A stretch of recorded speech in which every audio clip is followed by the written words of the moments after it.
Facebook live में आप लोगों का स्वागत है।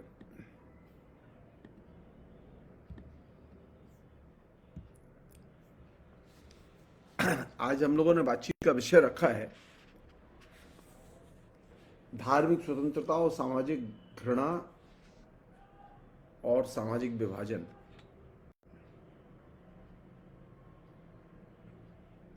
दिलचस्प बात यह है कि मुझे यह कहते हुए बहुत ही शर्मिंदगी महसूस हो रही है कि भारत जो कि धर्मप्राण देश है, जिसे धर्मों का घर कहा जाता है, वहां अब एक ऐसे विषय पर बातचीत करने की जरूरत महसूस हो रही है जिस पर के कायदे से बातचीत नहीं होनी चाहिए थी। सच्चाई यह है कि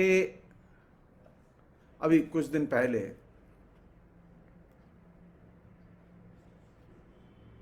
कई इलाकों में हिंदू धर्म के नाम पर कुछ संतों ने अपने आयोजन किए और उन आयोजनों के जरिए उन्होंने बड़ी अधार्मिक और आपराधिक किस्म की बयानबाजी की।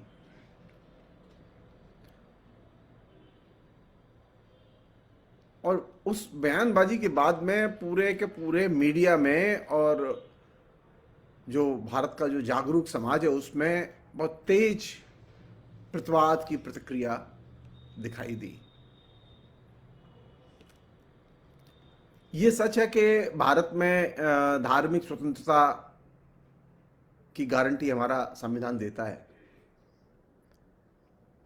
यह भी सच है कि भारत में विभिन्न धर्मों के बीच में एक अच्छी स्वस्थ परंपरा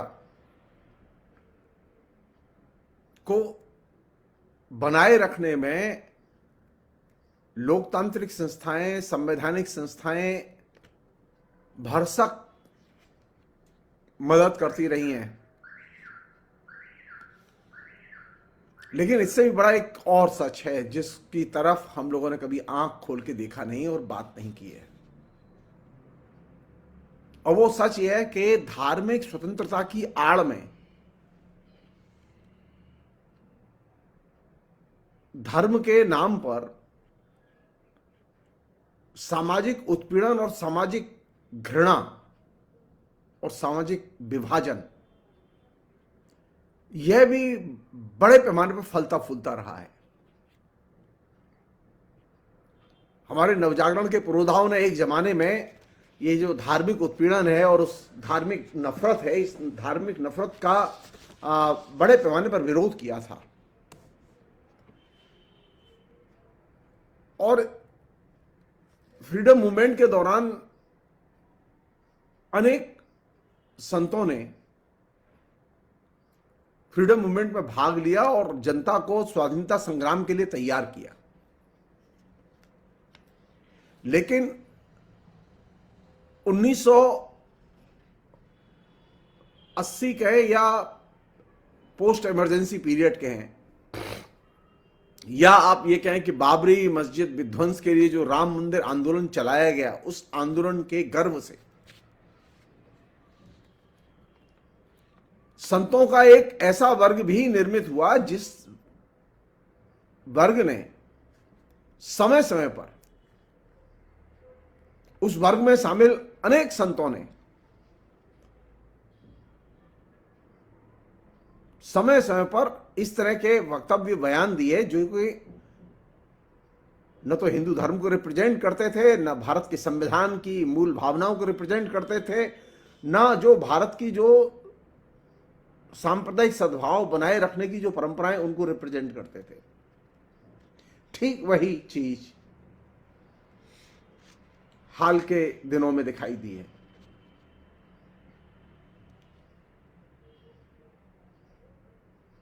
किसने क्या कहा, क्या बोला, मैं फिलहाल उसके डिटेल्स में नहीं जाना चाहता, क्योंकि वह बहुत कुछ मीडिया में आ चुका है और आप लोग जानते हैं, और जो नहीं जानते वो जाके देखें और पढ़ें।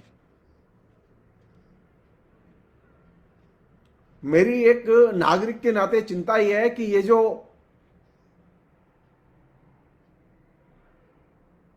हिंदू धर्म के नाम पर जो ये इस तरह के जो आयोजन होते हैं,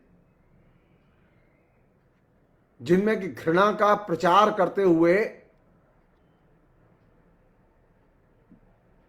रंग रंगीले संत भाषण देते हैं, इन आयोजनों को प्रशासन अनुमति कैसे देता है? ये जानते हुए भी कि स्वयं सो व्यक्ति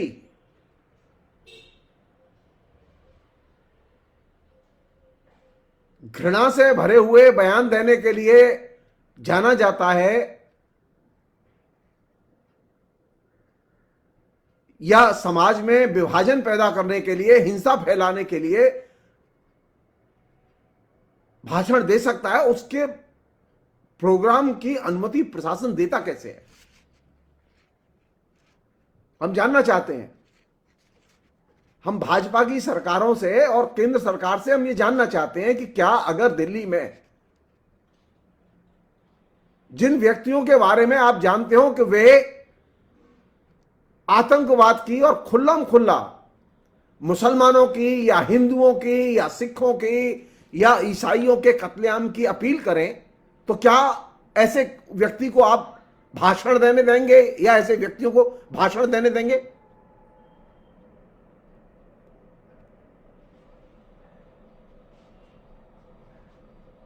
चाहे वो झारखंड की सरकार हो, चाहे उत्तराखंड की सरकार हो, कानून और व्यवस्था और शांति बनाए रखने का जिम्मा राज्य सरकारों का है। तो सवाल यह है कि ये जो राज्य सरकारें हैं, ये धार्मिक स्वतंत्रता की आड़ में जो लोग जहर उगलने के लिए बदनाम हैं, उन लोगों को पब्लिक मीटिंग या धार्मिक आयोजन या धार्मिक संसद या धार्मिक समारोह करने की अनुमति देती कैसे है?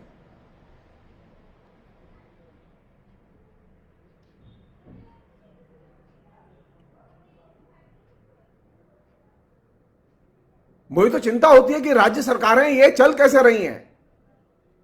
आपको जरा सा संदेह होता है कि इस आदमी की उग्रवादी गतिविधियों से संबंध है, आपको जरा सा संदेह होता है कि यह आदमी मुस्लिम आतंकवादियों से जुड़ा हुआ है या खालिस्तानियों से जुड़ा हुआ है, तो आप उसको संदेह में पहले ही गिरफ्तार कर लेते हैं। भारत की स्थिति यह है कि जो लोग खुल्लम खुल्ला उग्रवाद की वकालत कर रहे हैं, खुल्लम खुल्ला हिंसा की वकालत कर रहे हैं, और वे संयोग से हिंदू सन्यासी के भेष में यह काम कर रहे हैं, उन लोगों को सरकार उनकी गतिविधियों को ब्लैकलिस्ट करके उनकी गतिविधियों पर पाबंदी क्यों नहीं लगाती? क्या सीबीआई नहीं जानती इस बात को? क्या लोकल गुप्तचर विभाग नहीं जानता इस बात को? या स्थानीय प्रशासन नहीं जानता कि कौन सन्यासी मुसलमानों के खिलाफ जहर उगलने के लिए ऑन रिकॉर्ड बदनाम है और जिसका रिकॉर्ड है कि वो मंच पर जब भी जाता है वो जहर उगलता है? तो ऐसे व्यक्तियों को ब्लैकलिस्ट करके उनकी सार्वजनिक गतिविधियों पर पाबंदी क्यों नहीं लगाई जाती? ऐसे लोगों को गिरफ्तार करके जेल में क्यों नहीं डाला जाता हमेशा के लिए?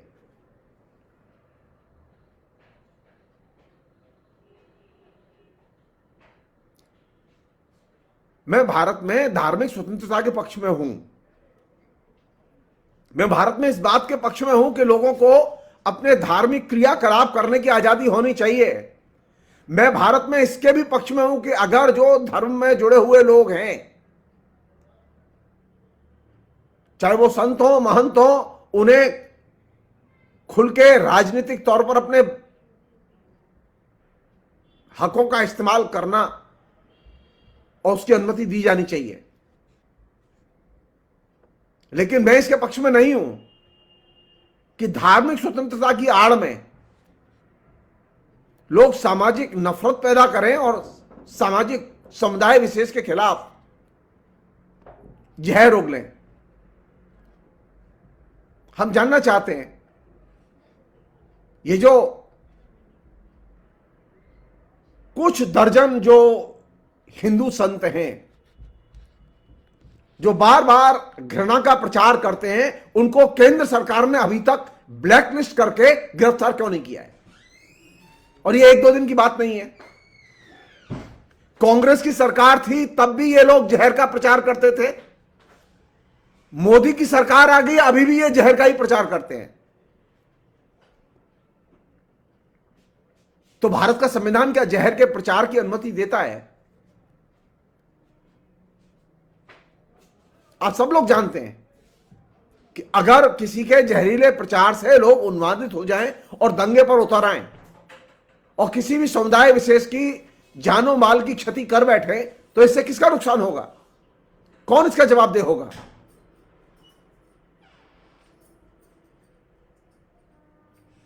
इस तरह के जहरीले प्रचार की न तो धर्म अनुमति देता है, न संविधान अनुमति देता है। लेकिन राम मंदिर के लिए जो आंदोलन शुरू हुआ, उससे जो ये जहरीले प्रचारक पैदा हुए,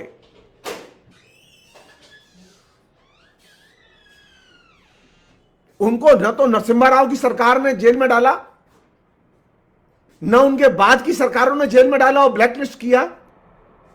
आप टेररिस्टों को ब्लैकलिस्ट कर सकते हैं, आप किसी भी माफिया को ब्लैकलिस्ट कर सकते हैं,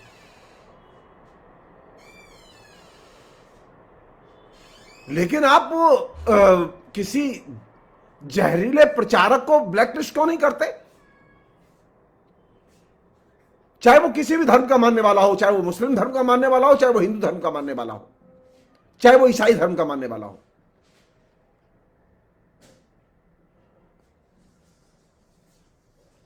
धार्मिक स्वतंत्रता की आड़ में जो लोग,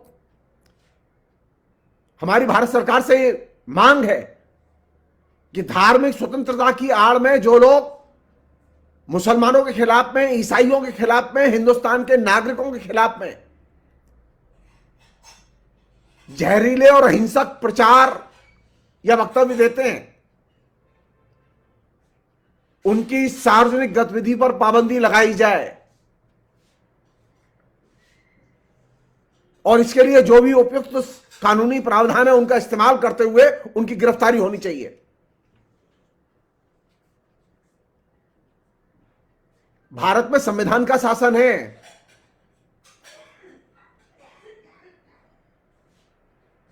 ये 33 करोड़ देवताओं का देश है। ये 33 करोड़ जो है लफंगों का देश नहीं है।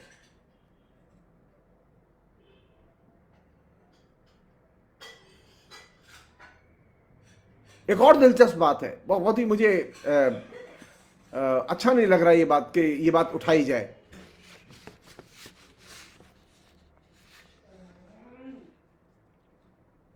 जो हिंदू धर्म के नेता, सोकॉल्ड नेता,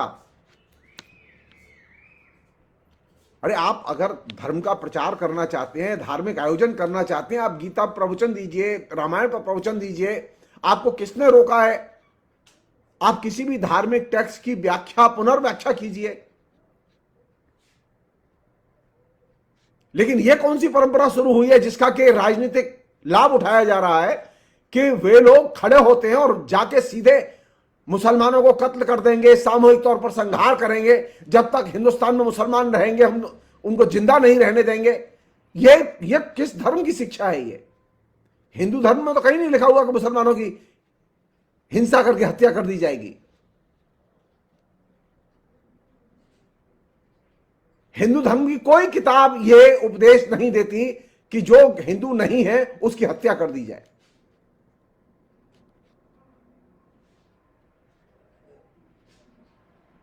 तो मेरी डिमांड यह है कि भारत सरकार पहल करे। वो जैसे पहल करती है आतंकवादियों को लिस्ट बनाने में, माफियाओं की लिस्ट बनाने में, राज्य सरकारें जैसे पहल करती हैं स्थानीय माफियाओं की और गुंडों की लिस्ट बनाने में, उसी तरह वह इस तरह के जो जहरीले प्रचारक हैं, जो धर्म के नाम पर धार्मिक चोगा पहनकर खुल्लम खुल्ला संविधान की धारणाओं का, मान्यताओं का, संविधान के द्वारा निर्मित जो सामाजिक मेल मिलाप की जो भावना है उसका उल्लंघन करते हो, कानून के शासन का उल्लंघन करते हो, उनकी राष्ट्रीय गतिविधियों पर पाबंदी लगाई जानी चाहिए, उनको ब्लैकलिस्ट किया जाना चाहिए, उनके सारे के सारे मूवमेंट रोक दिए जाने चाहिए।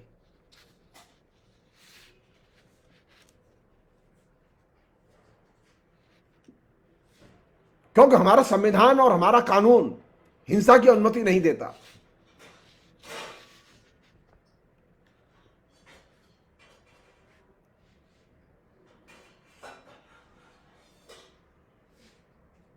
अगर वो ये कहें कि नहीं हमारे हिंदू धर्म में ऐसी व्यवस्था है, तो हम बहुत विनम्रता से कहना चाहते हैं उन्होंने हिंदू धर्म को पढ़ा नहीं है।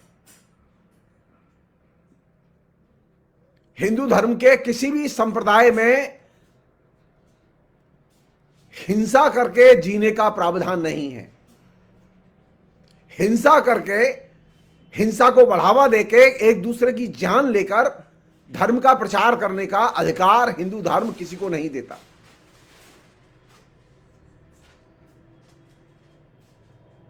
मैं आज अपने इस प्रोग्राम के जरिए मैं सिर्फ एक ही चीज फोकस में लाना चाहता हूं। मैं चाहता हूं कि आप लोग इस पर बहस करें और राज्य सरकारें पहल करें और केंद्र सरकार पहल करे कि जो धार्मिक प्रचारक, संत और महंत, चाहे वो किसी भी कोटि के हों और चाहे वो किसी भी संप्रदाय के हों,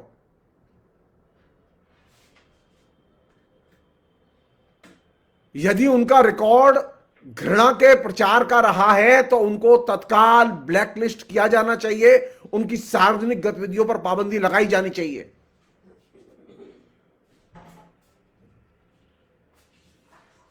और उनको उनके आश्रमों में नजरबंद किया जाना चाहिए। ये लोग अपने आश्रम में किसी से मिलने न पाएं और ये आश्रम में नजरबंद कैदी की तरह हमेशा के लिए बंद रहें, भगवान की पूजा करें और वहीं रहें।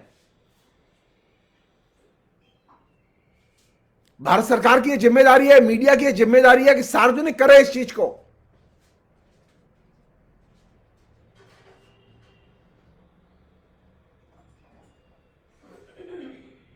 कि जो भी संत हिंसा का प्रचार करते हो, मांग की जानी चाहिए कि इनके ऊपर सार्वजनिक पाबंदी लगाई जाए और इनकी सार्वजनिक नजरबंदी की जाए और इनको नजरबंद इनके आश्रम में किया जाना चाहिए, जेलों में नहीं। जेलों में जगह ही नहीं है।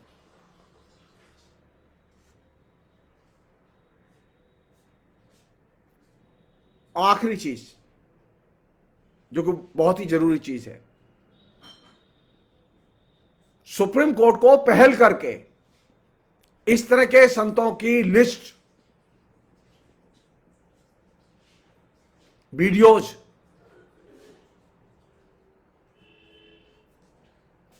विभिन्न राज्य सरकारों के जरिए मंगाए जाने चाहिए, विभिन्न मीडिया संस्थानों के जरिए, सोशल मीडिया के जरिए इनको एकत्रित किया जाना चाहिए और उनको बुला के पूछा जाना चाहिए।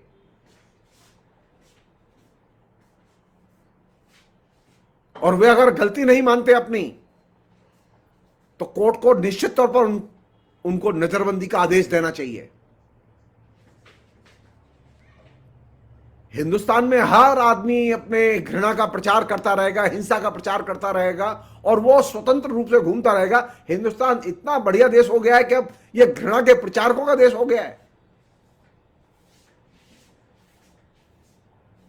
हिंदुस्तान अब इतना रद्दी देश हो गया है कि यहां पर हर कोई व्यक्ति अपनी वेबसाइट के जरिए, अपने लाउड स्पीकर के जरिए, अपने तमाम किस्म के आयोजनों के जरिए आए दिन निर्दोष लोगों के प्रति, मुसलमानों के प्रति, आदिवासियों के प्रति, शूद्रों के प्रति, दलितों के प्रति नफरत फैलाता रहेगा। जी नहीं, संविधान इसकी अनुमति नहीं देता। हम सुप्रीम कोर्ट से भी अपील करते हैं कि वे तुरंत जो पिछले दिनों जो घृणा के प्रचार करने वाले लोगों के भाषण सामने आए हैं, उन लोगों के खिलाफ सख्त कार्रवाई करे और उनकी नजरबंदी, कैद के आदेश जारी किए जाने चाहिए। आप किसी स्मगलर को पकड़ सकते हैं, आप किसी टेररिस्ट को पकड़ सकते हैं, लेकिन आप किसी घृणा के प्रचारक को नहीं पकड़ सकते। पहले ये जानते हुए भी घृणा का प्रचारक है। भारत का, हमारे जैसे पढ़े लिखे लोगों का समाज शर्म से उसका सिर नीचे झुक जाता है जब सरेआम घृणा के प्रचारक मंच पर सरकार की अनुमति से भव्य आयोजन करें और उनका भव्य मीडिया कवरेज हो। जिन लोगों ने इनके भाषणों को मीडिया कवरेज दिया है, उनसे भी पूछा जाना चाहिए, क्या यह मीडिया एथिक्स में आता है कि आप घृणा का प्रचार करें?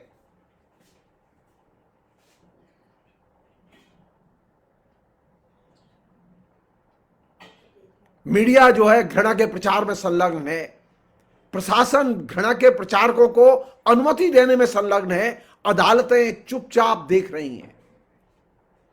बड़े बड़े सीनियर वकील, इंटेलेक्चुअल खुलेआम मांग कर रहे हैं, लेकिन कोई सुनने वाला नहीं है।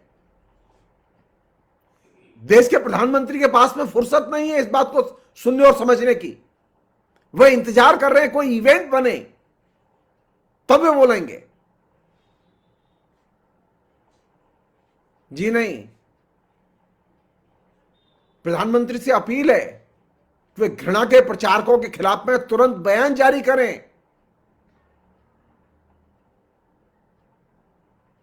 और केंद्रीय एजेंसियों को सख्त हिदायत दें कि घृणा के प्रचारकों को तुरंत ब्लैकलिस्ट करके नजरबंद किया जाए। नजरबंदी के अलावा इन लोगों को रोकने का और कोई समाधान नहीं है और इनसे किसी को भी मिलने न दिया जाए।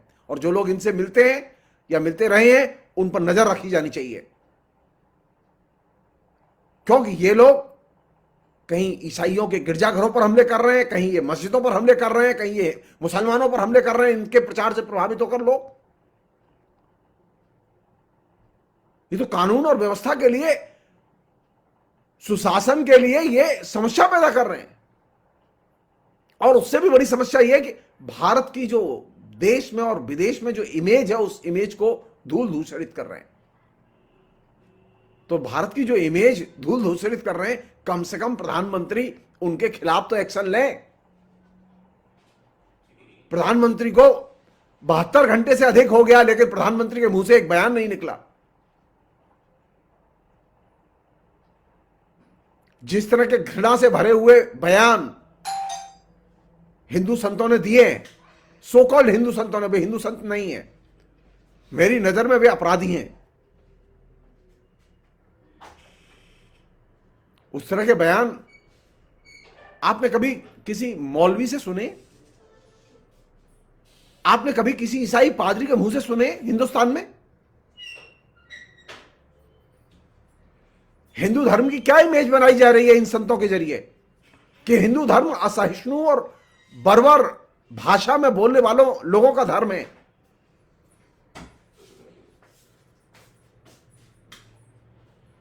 इस तरह के जो बयान जो पिछले दिनों आए हैं सामने, इस तरह के बयान सिर्फ वे लोग देते हैं जो ईसाई फंडामेंटलिस्ट हैं, जो कि यूरोप में और अमेरिका में काम करते हैं।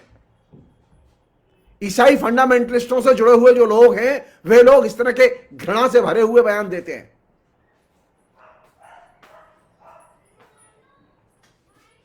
यूरोप में ऐसे लोग हैं जिन्होंने के इस्लामोफोबिया पैदा किया है। वही इस्लामोफोबिया की जीरोक्स कॉपी यहां पर ये लोग पैदा करना चाहते हैं। तो मेरी अपील है कि भारत में धार्मिक स्वतंत्रता की आड़ में सामाजिक घृणा और हिंसा का प्रचार करने की अनुमति किसी को नहीं दी जानी चाहिए और ऐसे लोगों को सभा की अनुमति देकर राज्य सरकारों ने गलती की है। संबंधित जिले के जिलाधीश इसके लिए उत्तरदायी हैं।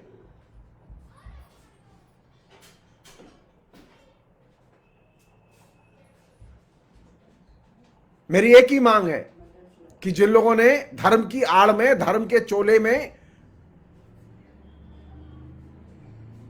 दूसरे धर्म और समुदाय के लोगों के खिलाफ में हिंसा करने, उन्हें कत्ल करने, उन्हें नेस्त नाबूद करने, उन्हें भारत से बाहर खदेड़ कर बाहर कर देने की अपील की है, उन लोगों को तत्काल नजरबंद किया जाना चाहिए।